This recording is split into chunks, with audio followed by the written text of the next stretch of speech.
Hello, here we go again. Right now I'm going to read some Bulgarian and let's see how it goes. Качествата на български език. Разкритие стихотворението Българският език от Иван Вазов. В стихотворението Български език Иван Вазов внушава красотата, светостта на родното слово и неговото богатство и доказва, че българският език е достоен за преклонение, а не презрение. За твореца словото е част от българския национален дух. Той е уведен в творческата му сила и мощ. За поета българското слово е страдално и велико. Никакви нападки и хули не могат да накърнят светостта на българската реч. Родната реч е преживяла изпитанията на историята е доказала своята жизненост. Езикът на дедите, на майката е езикът, чрез който се изпяват скърби и радости. Езикът на народа ни е свещен и древен. Свят и красив е езикът ни и това послание авторът ни внушава чрез риторични въпроси. Разва ли някой колко хубост, мощ се крие в речта тъгъвната красива? Тъгъвкава красива. Много са достоинствата на езика ни: благозвучност, мелодичност, богатството от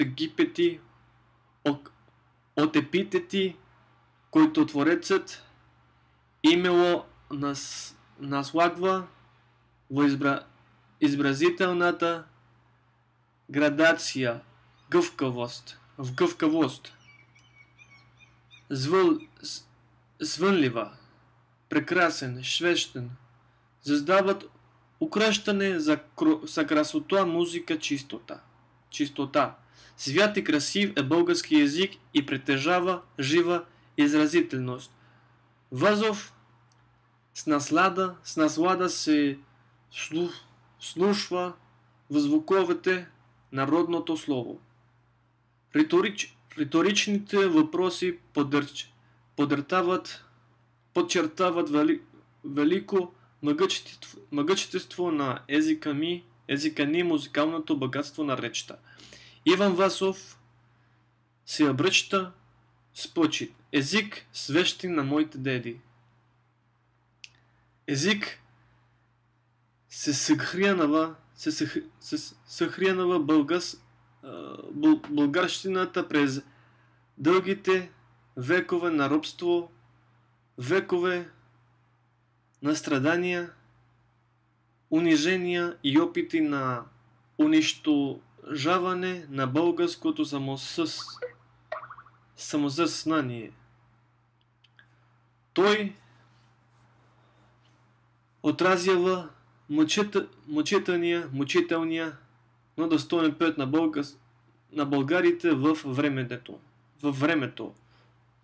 Чувството на гордост поетът се спира на творческата мощ на езика ни.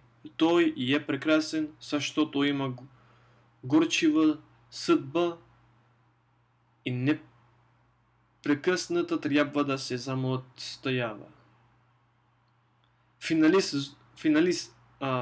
Финалът звучи с гордата убедителност, че нашето слово е с мъкъвчета красота. С удара на силата и красотата народното слово поетът Иван Вазов наказва ругателите на българския език. Yeah, I did get a little bit of a headache. It didn't flow as good as I wanted it to flow, and I did understand a lot of it. it's basically talking about the value of the Bulgarian language and how it should be it should be valued a lot more than what it is, and people shouldn't look down on it. It should be looked up. Yeah, it should be respected, and so on. It's a very old language, and it is spectacular. Yeah. So yeah, that was pretty much that. It is a small language, but either way, we are learning it, and yeah, if you're from Bulgaria, just feel free to write whatever, and yeah, have some fun.